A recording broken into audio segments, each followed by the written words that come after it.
Good afternoon. It's Lee Cassidy from Tactile Technology. And today I'm going to be talking about a thing called a cyber range. And it's something that many people might not be familiar with yet. It's quite a new thing that's been around about 4 to 5 years. And it's been really used by larger organizations to this point. But we're finding smaller organizations are getting some real value from it.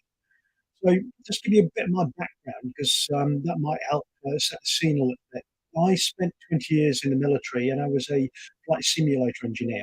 So, I spent all my time fixing simulators that we would actually fly out aircrew to practice two types of mission: the actual mission itself and how to accomplish that, and secondly, an emergency. So, what would happen if a particular piece of equipment on the aircraft would fail? So, a fuel system, an engine, electrical, hydraulic, those kind of things, to actually test what was happening and see how the actual aircrew resolved the problem. They would have a set of procedures to follow. They train with them and they would carry them with them.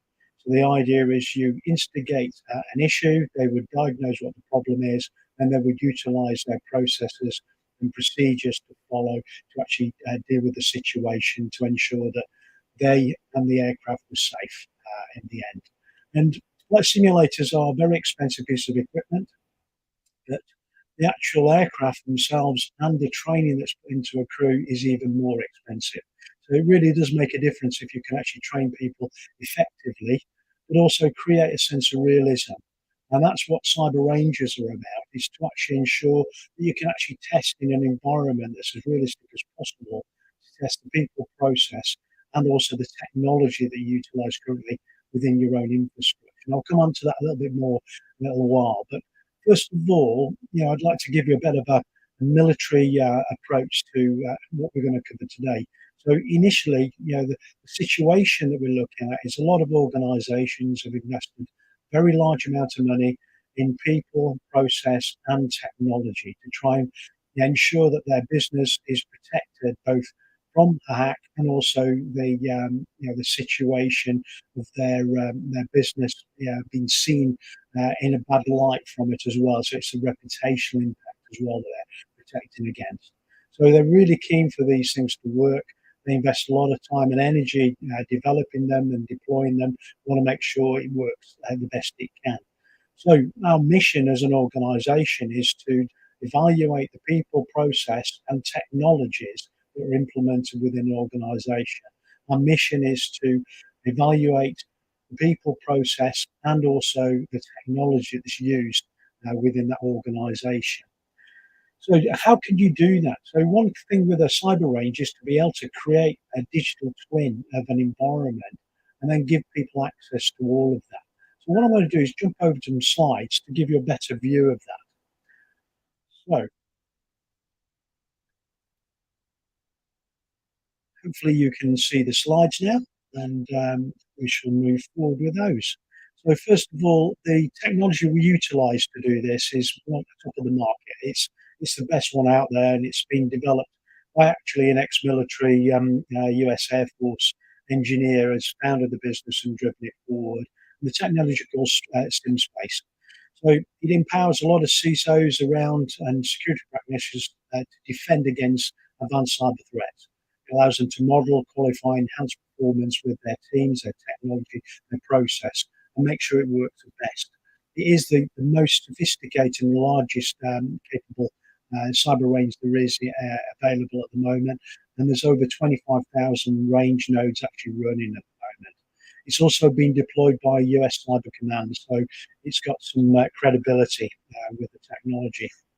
So some of the people that use this, the top 5 banks out of the main 10 in the US are utilizing this, and many other organizations that see this as a really valuable way to be able to protect your business and ensure that you're compliant as well. Because it's not only testing people, process, and technology, it's be able to prove that to your compliance body, whether that's the financial services regulations or some of the other banking regulations that are out there. So let's talk about a modern cyber range and what it's made up of. And there are really 4 components. So at the bottom, we've got this emulation layer, which is all of the actual components you'd have in your standard environment. So all of that networking, and it's going to be modeled in the same way. So if you've got 5 networks with specific ranges and you've got routing capabilities between those networks, we would actually create you 5 networks with the same ranges, so it looks identical to what you've got. We'd also simulate the actual infrastructure you've got there, whatever type of routers and firewalls they are, and what type of protection is built onto them. We then build out all the other components, whether that's end user desktops or whether it's internal server infrastructure, databases, all of those components, and the software that you're actually running on them, to actually create a completely, digital twin of your environment.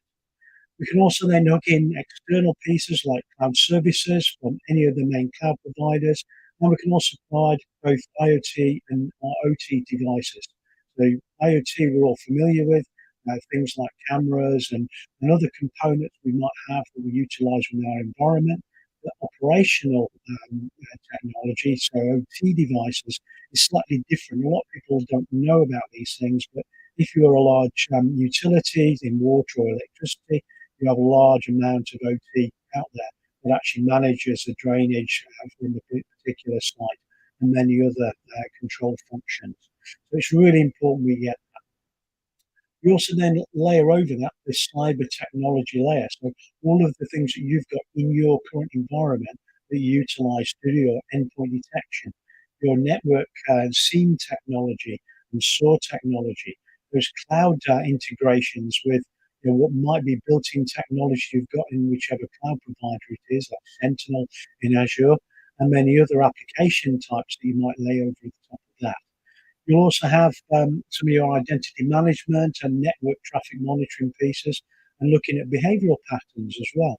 So all of the things that you've implemented, and we actually simulate it using the real world technologies that you've utilized. So using not for resale licensing of whatever technology, so it's exactly as you would see it. And this would also include the monitoring capabilities, whether using Elastic or Splunk or one of the more service-oriented ones like ServiceNow. You actually have all of that to be able to see your network infrastructure and services through. On top of that, we're building an activity layer. So we'll actually put together simulated end users that are actually generating traffic. We can have different types of generation of traffic. So it could be standard users who are using web and email resources, using specific applications internally or externally. And we can actually generate then traffic that looks like realistic on your normal network. So it looks like a normal activity on your network. What we can then do is introduce those attacks. So this could be as simple as introducing a simple phishing attack where an end user then responds to that phishing attack and then it escalates from there. Or any of the other exploits that might be interesting to test out your blue team and make sure that they understand how to actually deal with it. But also to see how the technology that you've deployed deals with it as well. A lot of people are doing testing utilizing tabletop scenarios, and it doesn't really show you what happens in reality. So having the ability to effectively represent in a realistic simulation the whole of your network and infrastructure, and also your compute and data capabilities, and then implement some of those exploits and attacks into that system, but also be able to log those activities and understand where they are in line with the MITRE framework and understand as they go forward. It gives you a much better view of how your people, process, and your technology works. Then in the participation layer, we give your blue team, your SOC team, access to the same technology they would use in the real world within your environment. So if they're using Splunk or they're using Elastic, like I said before, they would be seeing all of this information through those same tools. If you've got external evaluators or internal evaluators, they can actually monitor what's happening throughout the engagement or the live fire event, as we would term it. And also then your red team, if you have one, or we can supply a red team, will actually go through realistic scenarios to actually see how quickly they actually identify and detect a problem and how quickly quickly they can respond to that. And from that, we can do a number of things. We can create baseline activities, so understand what the baseline looks like for them to identify a multitude of attack types. And these are, utilizing real world attacks that have been used in the past by some of the big hacker groups. So we can actually see how they deal with those type of incidents, from ransomware, phishing attacks, anything that needs to be done, including distributed denial of service, and see how that team identifies how well the technology detects and how well they can then respond and recover the situation. And again, all of this is logged, so we can actually then go through and evaluate and do analytics to understand how well the team has done through that process. So it gives you a really good view of what's happening and how they've actually dealt with the situation. To be delivered, it can be delivered in three different ways, and security is always a key thing. So one is it can be delivered as a hosted service, and you access it externally. Again, it be secure access to it, and everything that's in there is controlled. It can be done on premises. You can have an on-premise delivered capability and run it yourself, or it can be an air-gapped appliance, which is completely separate from all of your infrastructure and network. If you really want to ensure that you've got the highest level of security, with this implementation. But how does it fit in, though? So if we look at NIST, NIST has some particular things we're talking about. We're looking at identification, we're looking at protection, detection, response, and recovery. So in that first identify section, the actual technology that we use will help you look at vulnerability and assess those vulnerabilities and make sure you're as protected as you can be. So it gives you that bit of risk management piece before anything starts. Then when we move into the protect phase, penetration testing would actually then mitigate, see if you can mitigate those vulnerabilities. Can you actually identify where the penetrations happened, and can you actually deal with that as quickly as possible?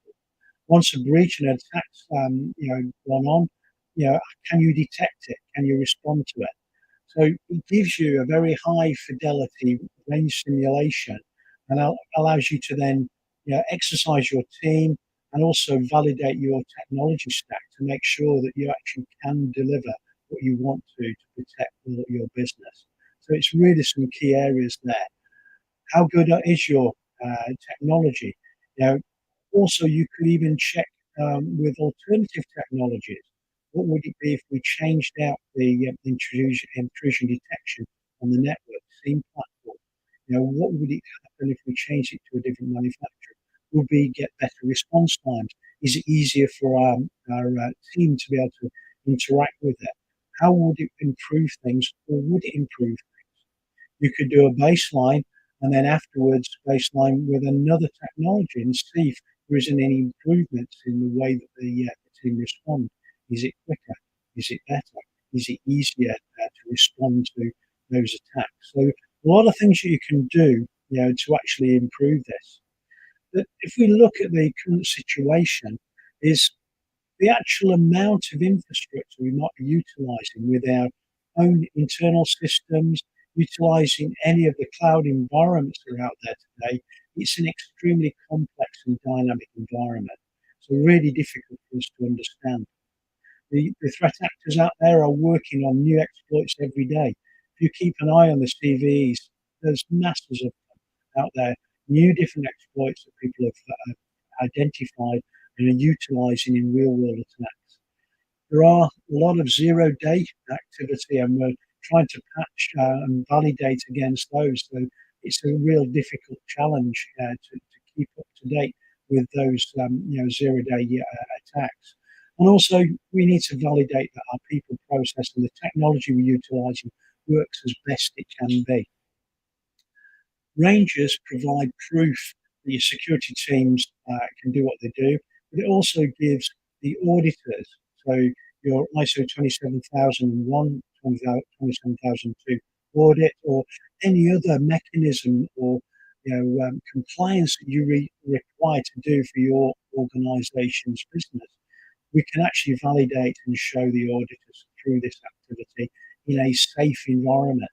So anything that's done within this cyber range would not impact any of your ongoing operations. So you can actually bring the whole of this simulated infrastructure to its knees, if needs be, to test, how well it performs, you know, without impacting your business whatsoever. So a really interesting way, to test people, process, technology, and also try new technologies as well in some kind of technology bake. So if anybody's got any questions, you can just put questions in the comments. I can answer any of those. But otherwise, I'm going to put my contact details up at the bottom.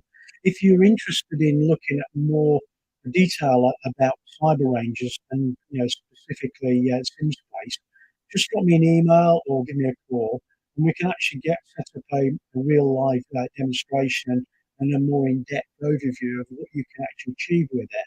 And also, we can give you some idea of what the people are benefiting from the use of these type of technologies. So I don't think I have any questions from anyone. So thank you very much for joining me today. I wanted to be quick and sweet and just give you enough information to know, what a cyber range is about, what you can benefit from a cyber range, and then hopefully we can actually show people a bit more in depth, focus at your own organisation. Thank you very much for joining me today.